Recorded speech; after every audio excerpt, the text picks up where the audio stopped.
Hari ini kita mau maamkan ulang tahun. Dibubukin dulu ayamnya.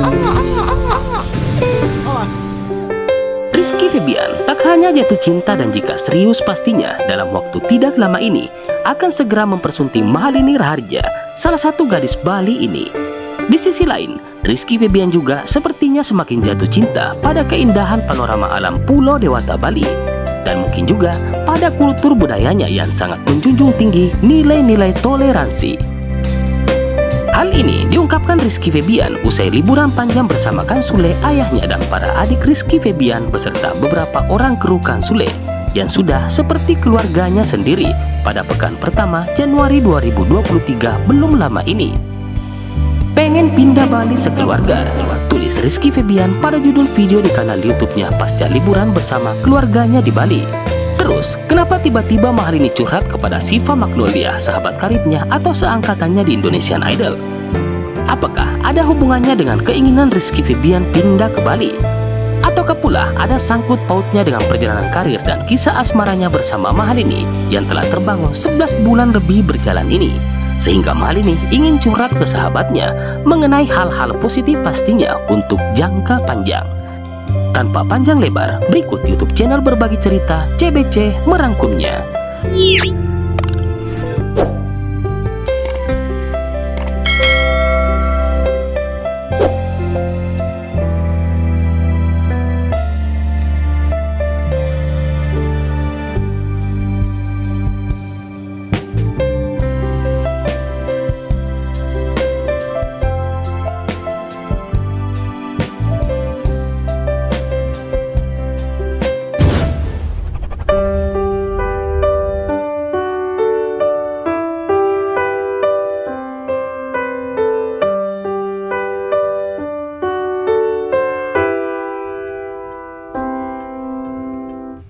Syifa Magnolia sepertinya tertarik dengan salah satu status media sosial aktor Nicholas Saputra yang berisi, "Sekarang semua orang bisa punya video dan kamera di HP.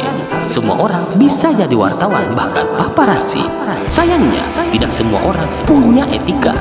Demikian isi kalimat uploadan status Nicholas Saputra yang diunggahnya pada 31 Desember 2009 silam. Lalu kemudian di screenshot Syifa dan diupload kembali di sosial medianya pada 29 Desember 2022 belum lama ini. Besar kemungkinannya, Syifa yang kini telah menjadi public figure yang cukup terkenal di Indonesia pernah mengalami pengalaman serupa dengan isi status Nicholas tersebut. "Baru sekali gua diajak foto sambil dicekik orang karena dia nggak mau gua pergi," curhat Syifa di sosial medianya. Dari status Syifa ini pun membuat Mahalini curhat. Sepertinya kekasih Rizky Febian ini juga pernah merasakan atau ada pengalaman hal serupa dengan Syifa terkait status Nicholas yang diuploadnya kembali. Menurut gadis Bali ini yang akan merilis selusin lagu album Difabula terbarunya pada 23 Januari ini, dirinya juga paling tidak suka jika divideoin diam-diam oleh seseorang yang tidak dikenalnya. Dikatakannya secara pribadi hal tersebut sangat tidak sopan. Mahalini pun berandai-andai pada oknum yang tak jarang iseng kepadanya. Menurutnya, bagaimana kalau dianya jadi Mahalini? "Aku salah satu yang paling gak suka di videoin ngumpet-ngumpetan gitu. Gak tahu, aku ngerasa gak sopan. Kebro sama-sama manusia, ayolah. Ya udah, aku videoin balik biasanya biar tahu rasanya. WKWKWK." Tegas Mahalini memberi respon di hari berikutnya pada kolom komentar pada status Syifa ini.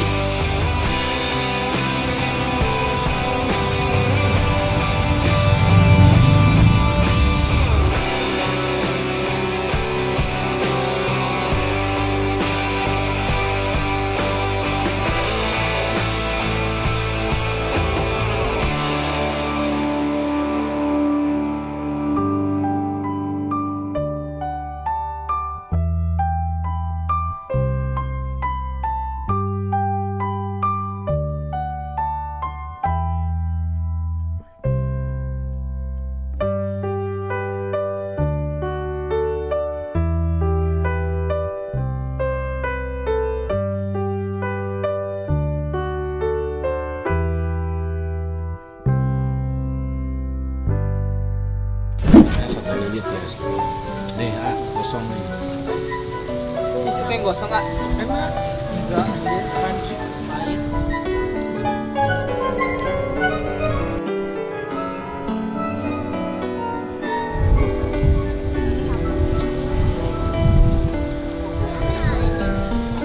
pakai satu mata. Gak enak ah. Kenapa ikan matanya gitu ya? Oh, itu loh. Bawang merah kan. Tapi memang Bali itu bebeknya tuh beda daripada yang lain. Emang bebek sini enak rasanya. Ya, dan aku mau cerita dulu sama anak-anak, jadi tidak boleh direkam ya.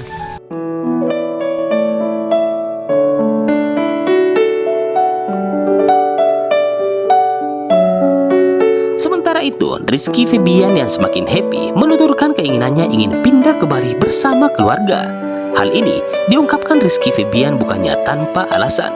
Bali yang dikenal memiliki kultur budaya dan menjunjung tinggi toleransi hingga panorama alamnya yang sudah mendunia. Bisa dikatakan cukup komplit dan bersinergi dengan keramahan warganya. Belum lagi aneka kuliner dan berbagai fasilitas jasa publik dengan harga ekonomis, serta kondisi alamnya yang masih hijau dan sejuk. Makanya tak salah jika Bali menjadi daya tarik wisatawan lokal dan mancanegara.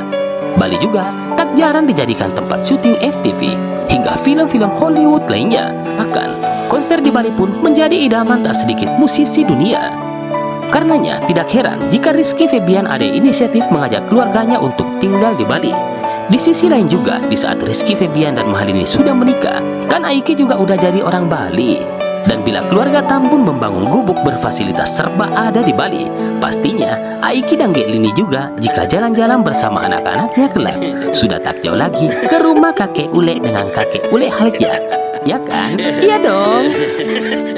Teyus, ada update apa tentang Aiki dan Neng Lini hari ini? Setelah beberapa hari tak ada kabar. Nantinya Mimin akan bagikan momen kebersamaan mereka ya.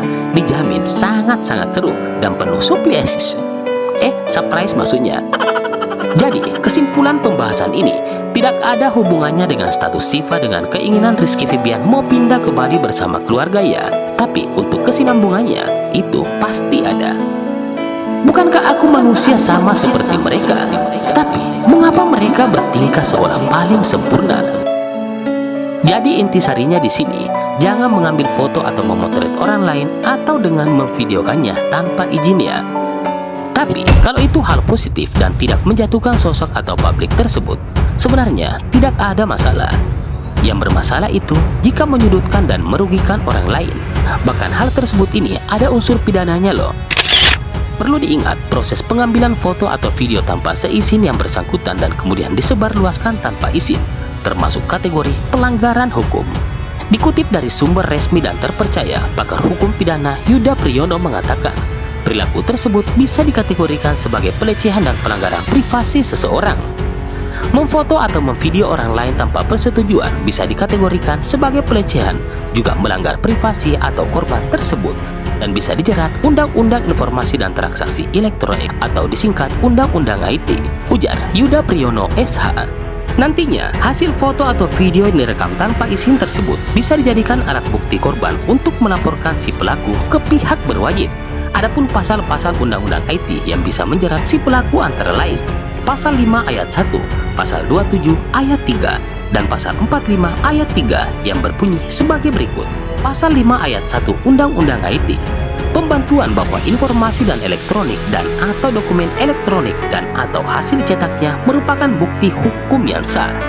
Kemudian di Pasal 27 ayat 3 Undang-Undang IT menyebutkan melarang setiap orang dengan sengaja dan tanpa hak mendistribusikan dan atau mentransmisikan dan atau membuat dapat diaksesnya informasi elektronik dan atau dokumen elektronik yang memiliki muatan penghinaan dan atau pencemaran nama baik. Pasal 45 ayat 3 Undang-Undang IT berbunyi, setiap orang yang dengan sengaja dan tanpa hak mendistribusikan dan atau mentransmisikan dan atau membuat dapat diaksesnya informasi elektronik dan atau dokumen elektronik yang memiliki muatan penghinaan dan atau pencemaran nama baik sebagaimana dimaksud dalam Pasal 27 ayat 3 dipidana dengan pidana penjara paling lama 4 tahun dan atau denda paling banyak 750 juta. Merajuk dari 3 pasal Undang-Undang IT tersebut, Yudi Priyono mengatakan pelaku bisa dikenakan pidana penjara paling lama 6 tahun dengan denda 750 juta hingga 1 miliar rupiah.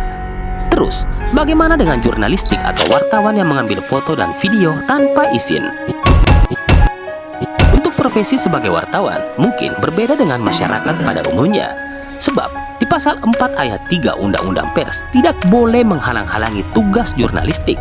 Siapapun pelanggarannya mendapat ancaman pidana paling lama 2 tahun atau denda paling banyak 500 juta. Selain itu, Undang-Undang Nomor 40 Tahun 1999 tentang Pers Pasal 4 ayat 3 menyebutkan, untuk menjamin kemerdekaan pers, pers nasional mempunyai hak mencari, memperoleh, dan menyebarluaskan gagasan dan informasi dan menjalankan profesinya. Wartawan mendapatkan perlindungan hukum dan terkait kode etik jurnalistik. Dan kemerdekaan pers tidak hanya hak yang dimiliki pers, melainkan juga hak asasi warga negara sebagaimana diatur dalam pasal 4 ayat 1 Undang-Undang Pers, bahwa kemerdekaan pers dijamin sebagai hak asasi warga negara. Terus, bagaimana jika seorang jurnalistik merangkap sebagai konten kreator? Mungkin terlalu panjangnya jika dibahas kembali lagi. Kan sudah disebutkan dalam pasal 4 ayat 1 Undang-Undang Pers bahwa kemerdekaan pers dijamin juga sebagai hak asasi warga negara. Terus ikuti YouTube channel Berbagi Cerita ini untuk mendapatkan update-update informasi dari para figur pekerja seni tanah air dengan cara subscribe dan menekan notifikasi lonceng channel Berbagi Cerita ini yang bertulis semua agar tidak ketinggalan informasi terupdate dan gratis.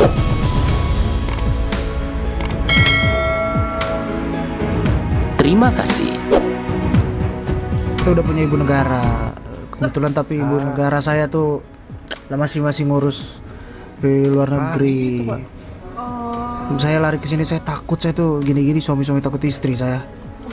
Ini aja saya kesini ngebangun ini karena saya ditagih terus, kayak saya kerjanya apa katanya. Maka saya pengen sukses dulu ini. Saya takut ini tiba-tiba dadakan datang ke sini, saya belum siap apa-apa ini, aduh.